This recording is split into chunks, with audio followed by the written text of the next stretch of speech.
have been reports of spiritual abuse and abuse of power at Bethlehem Baptist Church, the church John Piper pastored for over 30 years. 3 pastors have resigned, hundreds of members have left, but why? Welcome to the Roys Report, a podcast dedicated to reporting the truth and restoring the church. I'm Julie Roys, and joining me today is a couple, Steve and Janette Takata, who unwittingly found themselves at the epicenter of the storm at Bethlehem. Steve Takata is a longtime member who had attended Bethlehem Baptist since grade school and whose father sits on the elder board. Janette has been attending Bethlehem since 2003 when she moved to Minneapolis to complete an internship. For many years, the Takatas enjoyed rich fellowship and teaching at the church. But over the past few years, they have become increasingly concerned about the church's handling of race issues, its treatment of women, and the relationship between the church and its associated ministries, especially Bethlehem College and Seminary. But the Takatas were not alone in their concerns. Unbeknownst to them, there had been 2 investigations the previous summer. One involved allegations of a toxic environment at Bethlehem College and Seminary. Those allegations were dismissed when the investigation found no evidence of any unlawful actions by the college and seminary. Another investigation involved allegations of spiritual abuse by Bethlehem College and Seminary professor Andy Naselli, who's also an elder at Bethlehem Baptist. That investigation also ended in the school dismissing the allegations against Naselli. According to my guests, none of these developments were announced to the church. So with these issues and others you'll hear about in just a moment, simmering beneath the surface, the Takatas proposed 2 motions at a church meeting on January 31st of last year. And boom, it was like a bomb went off. You'll hear what happened in just a moment. And now, I'd like to thank the sponsors of this podcast, Judson University and Marquardt of Barrington. Judson University is a top-ranked Christian university providing a caring community and an excellent college experience. Plus, the school offers more than 60 majors, great leadership opportunities, and strong financial aid. Judson University is shaping lives that shape the world. For more information, just go to judsonu.edu. Also, if you're looking for a quality new or used car, I highly recommend my friends at Marquardt of Barrington. Marquardt is a Buick GMC dealership where you can expect honesty, integrity, and transparency. That's because the owners there, Dan and Kurt Marquardt, are men of character. To check them out, just go to buyacar123.com. Well, again, joining me are Steve and Janette Takata, both former longtime members of Bethlehem Baptist Church. But as I mentioned, much has changed in this past year, and I know it's been an extremely rough year for both of you. So thank you so much for being willing to come on this podcast. Thanks for having us. Yeah, thank you.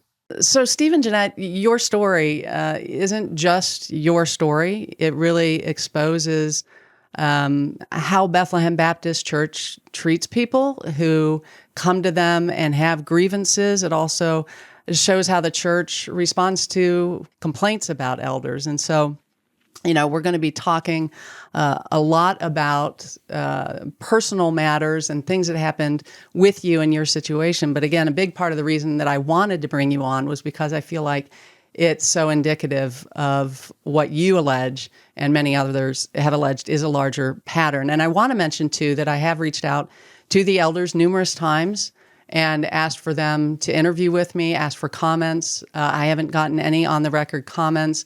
And I did reach out to Andy Naselli, who is going to be featured in this podcast, and asked if he would like to interview. So far, he has not responded to me at all. That invitation has been extended.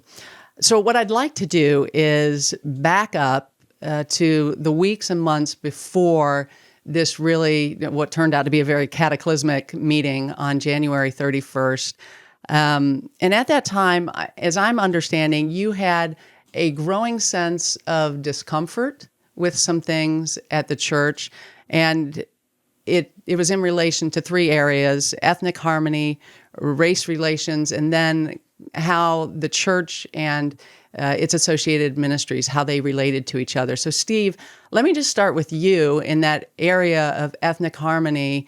What were some of the concerns that you had about the way that the church was handling that? For a long time, Bethlehem has had one of their emphases as a church be racial reconciliation or ethnic harmony. It's something that the church has wanted to grow in for many years. But I think for a long time, there has been limited diversity in the leadership of our church. There was a group of members that we were familiar with that had brought these concerns to the Elder Council and had formed what was known then, or what was developed as an ethnic harmony task force. We had learned just through sort of personal acquaintances that they were looking to identify what are the root problems, are there barriers that make it difficult for people of color to be considered to be a part of the leadership of the church. And that ethnic harmony task force, that kind of resolved without people knowing about it or what the outcome was? I mean, is that correct? The church was kind of in the dark as to what actually happened. Is that correct? Yeah, the only things that we knew about the Ethnic Harmony Task Force was because we had friends that were a part of the group. But we had heard enough to know that these were members that had gone to the Elder Council directly and said, we have some questions, we have some concerns. And as we understood at the time that that task force was created, the Elder Council unanimously voted to form this task force. And then we also understood that members and elders from all three of Bethlehem's campuses participated in this Ethnic Harmony Task Force. And then later we found out that the task force had been disbanded, and very limited or almost no information was publicly presented from the church about the things that the task force found or didn't find. And Janette, your concerns, I'm sure you shared the concerns that Stephen had as well with ethnic harmony, but there's also concerns in the area of women. So what were your concerns in that area? So I co-led a ministry at the downtown campus for 6 years. We were structurally underneath the Minister for Women. And in those 6 years of leadership, we pretty much had a different Minister for Women every single year. There was no female deacons at the downtown campus. There was very rarely a woman praying on stage or reading scripture. And you could see the vacancy of women in even volunteer roles of leadership on a Sunday morning. And then there was a very explosive podcast, Man Rampant it's called. It's one done by very controversial pastor, Doug Wilson, who happens to be a mentor of Joe Rigney, who now is the president of Bethlehem College and Seminary. But this Man Rampant episode was called The Sin of Empathy.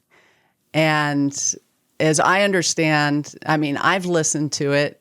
I can understand why women especially would be concerned. But I think even just the topic of the sin of empathy, calling empathy, which I think most of us consider a beautiful thing that humans do, that, you know, enables us to relate to someone else and understand them, was labeled a sin. And so I want to play just a clip of that because I know that also provided the pretext of what happened at this January 31st meeting. So take a listen. The Bible commands us to be sympathetic because it's compassion, right? So sympathy and compassion are the same. It's the same word. So they one's Latin, one's Greek, and it means to suffer with. And the empathy is this more modern term. It was like invented in like the 20th century. It's not like this ancient word or this older thing. It's invented in the 20th century, and it means to suffer in. So that's kind of the key like linguistic deal. And I think most people then would say, well, if you have the choice between just suffering with someone or suffering in them, like really that there's a sense of we really get into somebody, we really enter into their pain and their They're grief. Drowning, you go in headlong into the river with them. Exactly. You dive in there and you're all in. And we think this is better. This is a better virtue. This is more virtuous than mere sympathy because sympathy kind of feels like pity, and nobody likes to feel pitied. We don't want people to feel bad. Sympathy feels like you've got your foot on the shore, reaching a hand out. That's exactly right. Acting better than they are. That's right, and I think that actually is the most relevant difference between them, because so empathy is the sort of thing that you've got someone drowning or they're in quicksand and they're sinking, and what empathy wants to do is jump into the quicksand with them, both feet.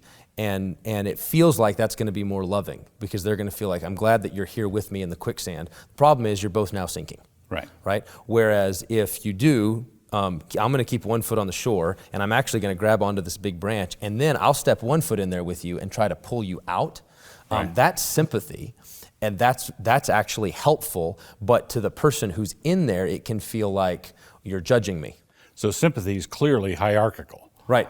It implies that one person is the hurting and one person is the helper. What concerns you about this particular podcast? Two things really rose to the surface beyond the clip that you shared. And one is that women are not regarded as credible.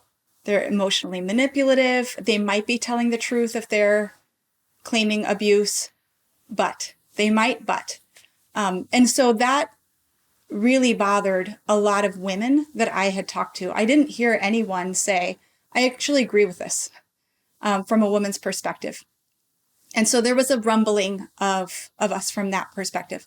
The second thing was that Bethlehem had hosted a abuse seminar called Recognizing and Responding to Abuse on June 1st of that same year.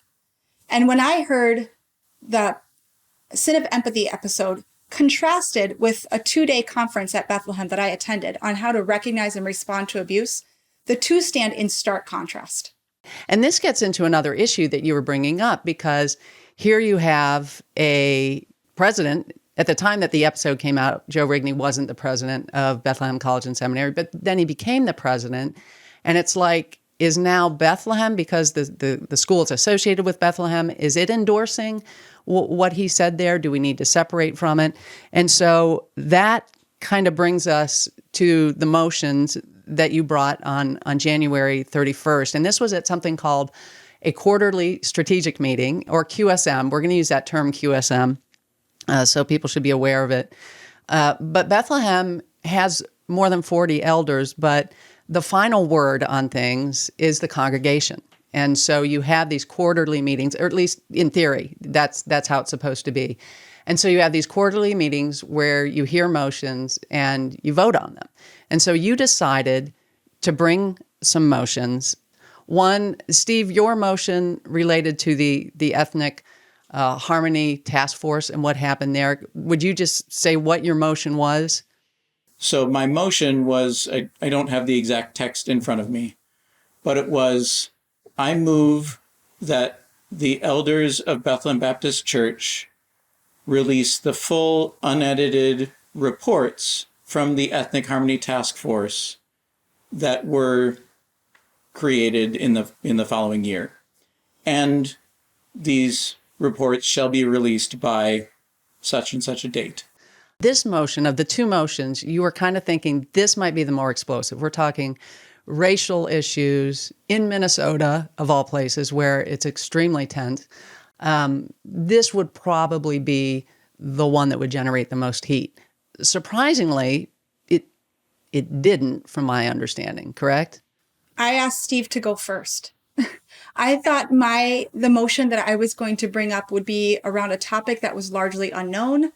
It would be a quick up or down vote. Either people are aware and they vote based on their awareness, or they're not aware and they vote based on any conversation about the motion, one way or another.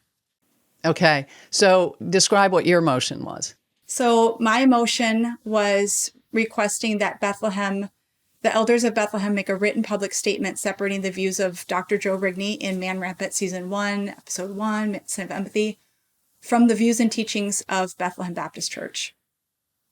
And such a statement should be made, I think it was no later than May 31st, 2021, the day before Dr. Rigney assumes office as president of BCS. And I have described the response as like a bomb went off.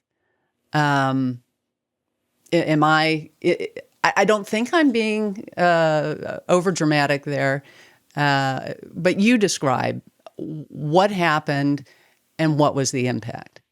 I learned later that you're not supposed to speak to your emotion first. You're supposed to give the motion and then speak to it. And we did it backwards. So we spoke to why we were bringing the motion and then stated the motion. And while the clerk and audiovisual team were trying to get the motion in written form on the large screen, so all 3 campuses, the chair elder said, you can speak to your motion. So I gave a little bit more background. And then what happens is each campus, because this QSM was live streamed to 2 other campuses, so you're permitted to speak to a motion kind of in a merry-go-round cycle, starting with the North Campus, then downtown, then South. And one person can speak, and then that allows equal opportunity for all 3 campuses to participate in the discussion. So I spoke to my motion, I sat down, and then it was North Campus's turn first. And Andy Naselli got up and essentially said 3 sentences and sat down, and there was complete silence. so Andy Naselli is an elder at North Campus. He's also a Bethlehem College and Seminary professor, but I would say he's not just a Bethlehem College and Seminary professor. He had a position of holds a position of prominence there. And I think the school, following John Piper resigning, not just as the pastor of Bethlehem Baptist, but also, I believe he's the chancellor of Bethlehem College and Seminary. He's stepping back from his role. And so in a way, Andy was, as I've talked to a lot of students, the one to sort of fill those shoes at the college and seminary, as Jason Meyer was sort of the one at the church who filled that preaching role that John Piper had held. So him speaking carries a lot of weight. He gets up, and the 3 sentences he utters are, I am the author of the review that I had cited. It's a 5-star review, and he names himself as a professor of New Testament theology and a pastor at Bethlehem Baptist Church. So his Amazon Prime profile links him directly to the church, but not to the college and seminary. So he says, I'm that person who wrote that review. I'm speaking against this motion, and if this motion passes, I will resign as an elder. and what was the effect of that statement? I think to me, just sitting in the room was shock. I don't understand this reaction. I don't understand putting yourself out there as a leader and using your position as a leader to say, I'm going to quit if this motion doesn't go the way I think it should. In a sense, it put everybody back on their heels. Like, what just happened? It kind of concludes with this up in the air. It's not like there's a vote taken on the motion. Is that correct? So, yeah, part of what happened was, I believe there was a woman at the South Campus that got up next and said, hang on a second. I've got a question for Andy. Like, what do you mean by that? Andy gets back up to the microphone and says a few more clarifying things, gives a couple of points from the episode as explanation for why he would disagree with the motion, and then reiterates that he would resign if the motion passes. I recall him saying something to the effect of, the way that this discussion is going is exactly what the episode is talking about. And because I had seen the episode, I immediately resonated with, he's calling me an emotional manipulator. That is exactly what I heard when he related the discussion to the episode. Is hold up, don't have empathy with Janette. She is trying to use emotions to get the congregation to vote in a particular way. When an elder says, I'm going to resign if this motion passes, who's going to pass that motion? Nobody wants to be responsible for his resignation. So after this meeting, I'm guessing you guys are somewhat in shell shock. I don't know how much. Did you receive in that week after, did many people reach out to you, or what was the buzz like? A couple people that night said thank you. It was tabled, and we were assured as a congregation that we would take it up at the next meeting. So that's where it left. Then the next morning, Steve started emailing pastors, and I was still in shock. You didn't find out about this till much later, but Andy sent an email to all of the elders, and you then got a copy of it, which I've read, and you've read, obviously. And in it, he does state that he regrets threatening to resign at the QSM meeting, and he apologizes for doing that, kind of recognizing that wasn't a helpful thing. But then he states there are, quote, left-leaning folks who are virtually unappeasable in the church. And then he mentions some of your, Janette, Facebook and blog posts, one that divulged that you voted Democrat in 2020. So let me just stop there and let you respond to that. I mean, Janette, how do you feel?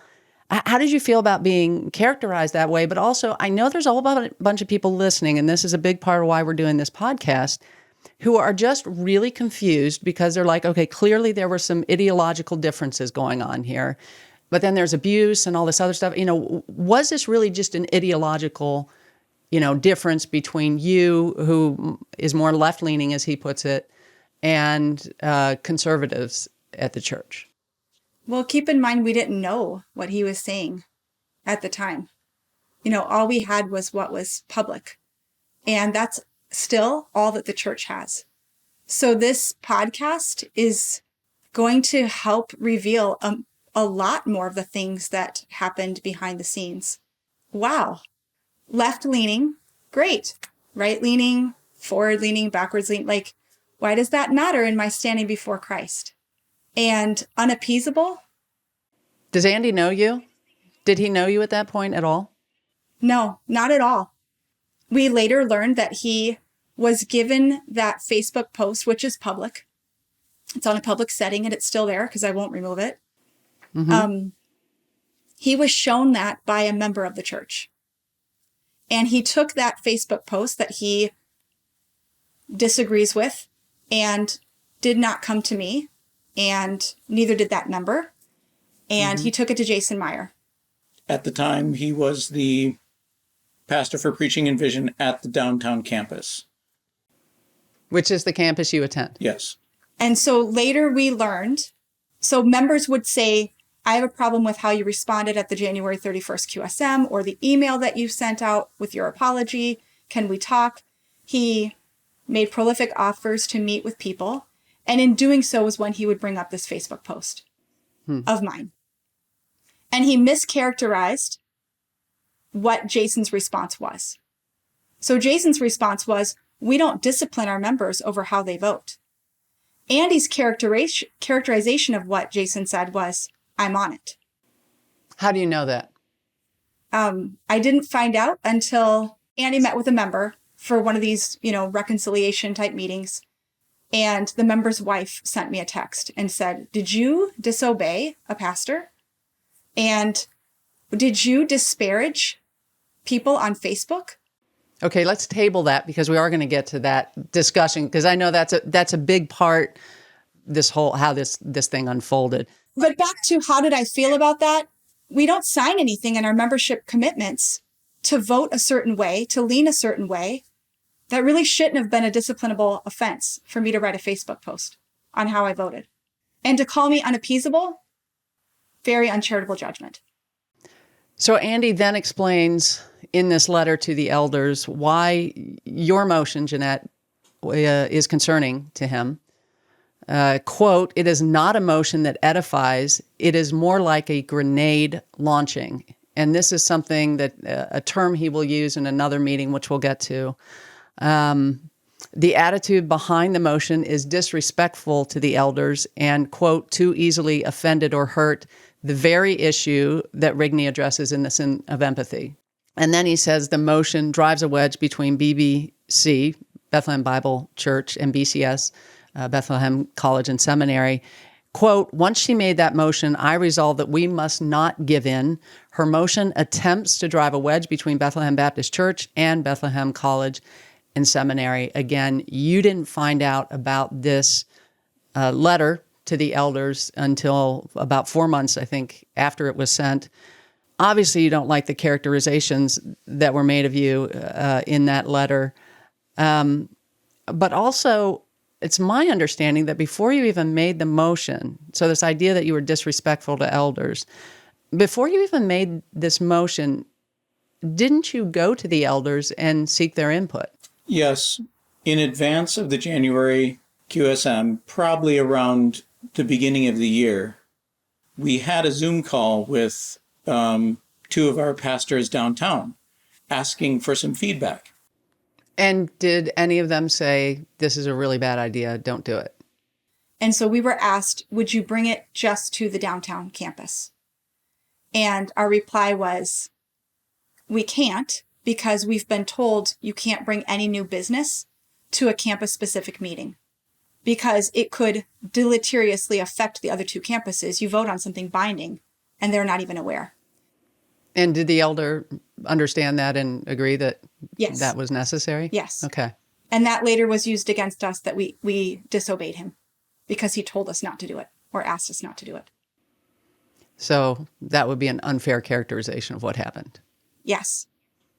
So Andy then sends a letter to the full congregation at Bethlehem. And it's different than the elder letter. It does have a similar apology, but it also offers what seems like a justification for what he did, and then he kind of reiterates it. And I will quote from that letter. He said, I didn't intend to make a threat or to make a power play. I intended to convey that I steadfastly refuse to be part of what I perceive to be a kind of, and then he quotes, cancel culture. And that if my fellow pastors would endorse such an approach, and I highly doubt they would, I would not be able to serve alongside them in a good conscience any longer. It's my fault for not speaking with helpful clarity in the moment. I shared a conclusion without clearly explaining reasons that I am not in favor of a motion, and I regret it. How did that apology strike the both of you? A couple of things that stand out to me. One was an inaccurate representation of our intent in bringing this motion. I made it very clear from the microphone at the QSM that this request, this motion, is not in any way to cancel Joe Rigney. We made it very clear, explicitly clear, our intent is for a statement separating the views, not denouncing the views, not endorsing the views. These are words that I used at the QSM. Our intent in this motion is to say, Joe Rigney believes this thing, and Bethlehem Baptist Church may or may not believe these things. There's a separation. The main other thing that stood out to me from that letter was not only reiterating his own personal position and that he would resign, but putting the entire elder council behind him, in effect. I don't agree with this, and I doubt the rest of the elders would either. Which sounds like he's speaking for the rest of the elders. It sounds like he is placing the entire weight of the elder council on his side, saying that this is the only right way to view this thing. And that's the other thing that stood out to me as so concerning was, wait a minute, aren't all of us filled with the Holy Spirit? Aren't all believers indwelt by the living God and have the ability and the opportunity to come before the throne and speak truth and discern truth? Why is it that it appears as though only the elder council has the right view on this matter? So I did mention that some of these same themes come up again, but this isn't in something that was public to everybody in the church, but a meeting at Bethlehem College and Seminary of the faculty and staff. This was on February 10th. So this is the next day after sending this apology. Andy gets up And I have audio of that meeting, and I'm going to play it. But before I do, he mentioned somebody in this clip that I mentioned briefly at the beginning, Jonathan Bowers. Jonathan Bowers was a teacher at Bethlehem College and Seminary for 10 years or more. So he resigned, saying that there was a toxic culture there. And I'm curious, how much of that, I know John Piper at some point responded to Jonathan's allegation that there was a toxic culture there. How much did you know about what happened with Jonathan at this point? Very little. So we're really good friends with the Bowers. Our kids, our youngest, their oldest, have gone to school together. We were friends, but keep in mind that there is such a high regard by members to honor the Lord in what we do. We believe when we sign the relational commitments with covenant membership, that that's because we're trying to walk in a manner worthy of the calling of Christ. So even if the Bowers shared some stuff with us, they really didn't share personal things. So we would not have did not see John Piper's email. That was only shared internally to BCS. Oh, interesting. Okay. We were at least aware that Jonathan had resigned from BCS and that it didn't appear to be a amicable parting of ways.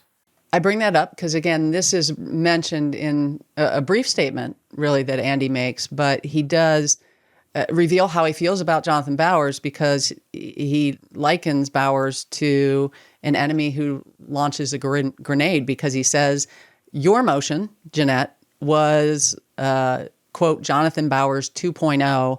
And then he likens his response to, at the January 31 meeting, to jumping on a grenade. So again, we see that term reprised. But there are things in this clip that also seems to frame you as a threat, Janette. I mean, again, referring to some Facebook posts. But also Andy shares some, what sounds like personal pastoral type information, which I understand is incorrect, but I'll let you talk about it after we play it. But then he says at the very beginning, you can almost miss this, but he says, I don't want a paper trail for this comment, which seems to indicate that maybe he realizes this is not a thing that should be said publicly before, however many staff and faculty of Bethlehem College and Seminary there. So I'm going to play it, and then we can discuss. I didn't want to write this out because I don't want a paper trail for this comment, but I wanted to share with you what was going through my mind at the meeting. I have to back up a month. Another member sent me a Facebook post by Janette Takata that I've never met her still. I offered to meet with her. So that was my first exposure. It was kind of an inflammatory, kind of Facebook post, which is like calling out John Piper and John MacArthur and Wayne Grudem and Al Mohler as being bad. And I was like, wow. So I sent to Jason Meyer. I said, hey, I don't know this person. Looks like she's a downtown attender. She's like, I'm on it. I think she and her husband are on their way out of the church. He said it. So like, oh, okay. So that's all I knew about her. So then in the meeting, hi, my name's Janette Takata. Like, the antenna goes up, bing, and then I start to hear the motion, and I'm like, this is Jonathan Bowers 2.0, what he did in here, and he walked out. So I thought, I'm gonna go jump on the grenade.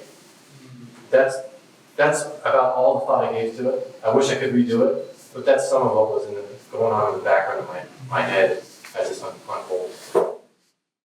So Janette, how does it feel to hear an elder of yours, a shepherd, respond or talk about you in this way publicly? Which at this point, again, have you had any conversations?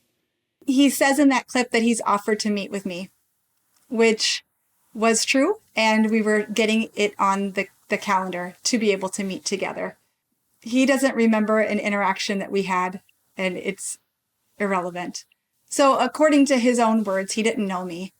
And there's so many of the basic membership commitments in the church covenant that he's violated in this 1 or 2 minute clip. And it's just another example of how members are held to a higher standard than even our elders, which is biblically opposite.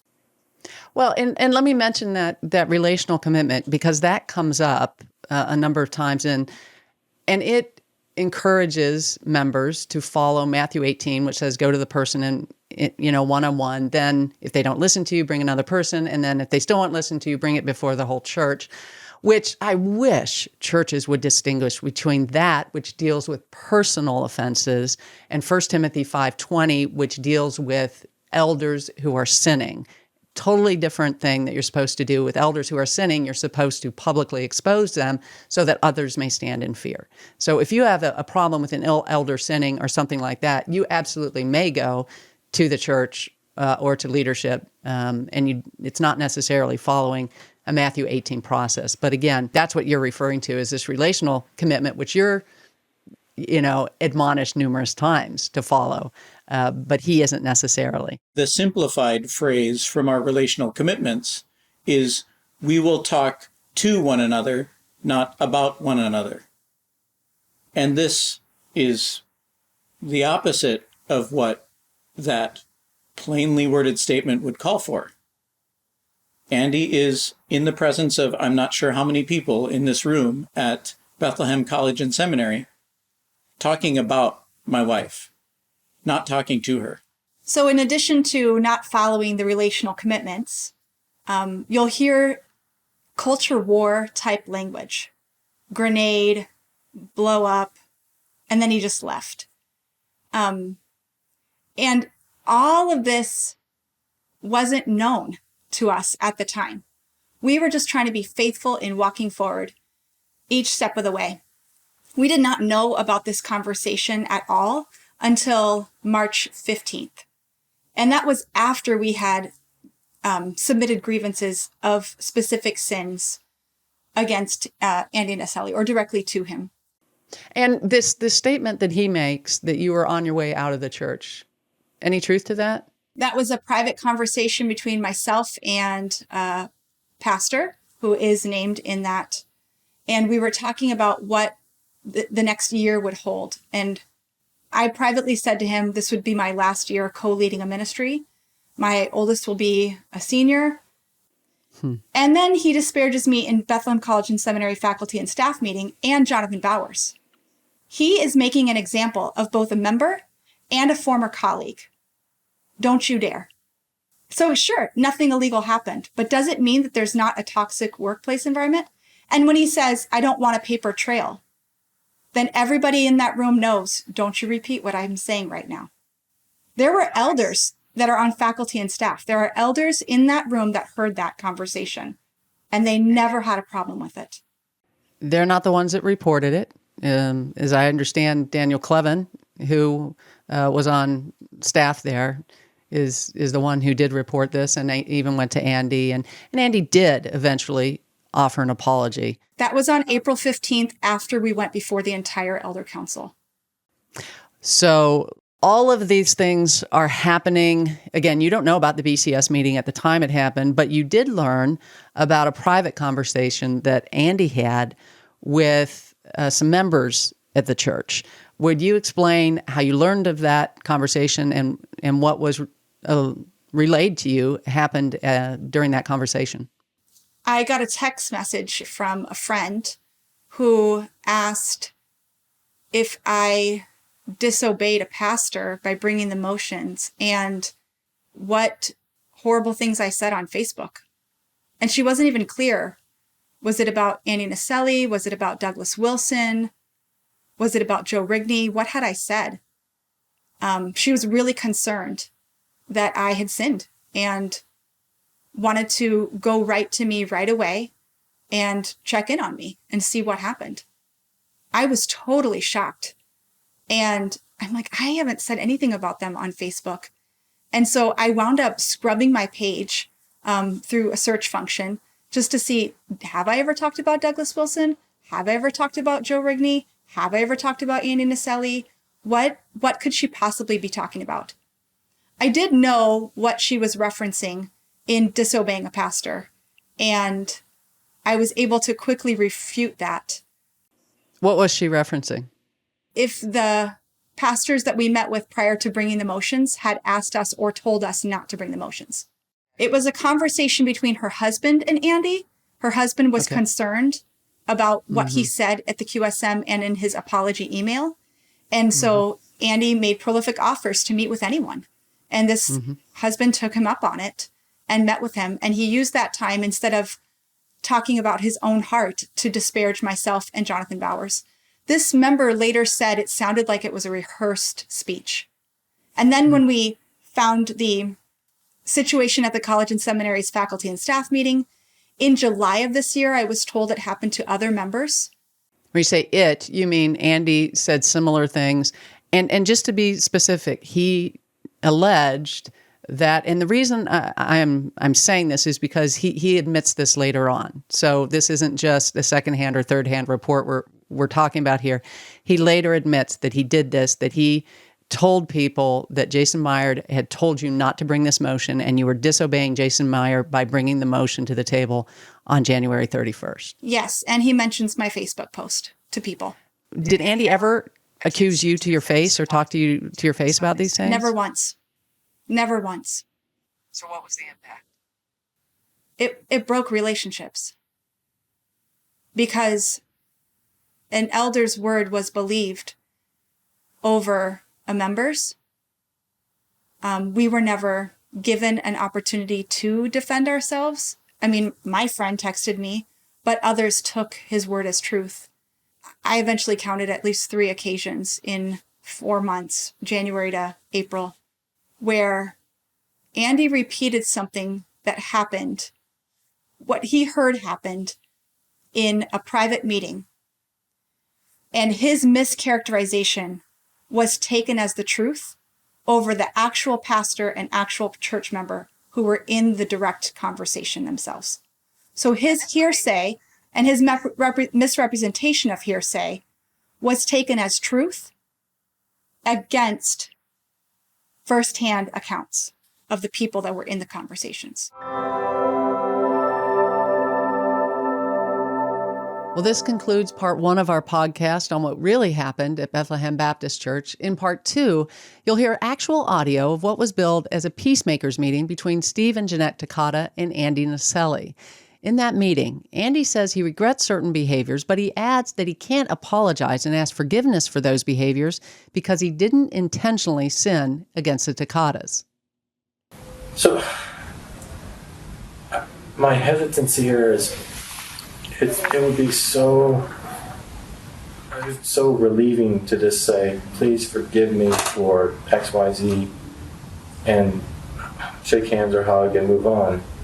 But I'm afraid that if I did that at this point, I would be lying to make peace, and I can't do that. I'm not convinced that I sinned against you, because I have zero ill intent against you. In part 2, you'll also hear how the elders at Bethlehem responded to the many grievances brought by the Takatas and others. You'll also hear how the elders responded when the Takatas asked for an independent investigation. Again, these are not just personal issues between the Takatas and Bethlehem, but as the Takatas allege, they're evidence of a much larger pattern of spiritual abuse and protection at the church. Again, thanks so much for listening to The Roys Report, a podcast dedicated to reporting the truth and restoring the church. I'm Julie Roys. If you'd like to connect with me online, just go to julieroys, spelled ROYS.com. That's julieroys.com. Also, just a quick reminder to subscribe to The Roys Report on Apple Podcasts, Google Podcasts, Spotify, or YouTube. That way, you'll never miss an episode. And while you're at it, I'd really appreciate it if you'd help us spread the word about the podcast by leaving a review. And then please share the podcast on social media so more people can hear about this great content. Again, thanks so much for joining me today. Hope you have a great day, and God bless.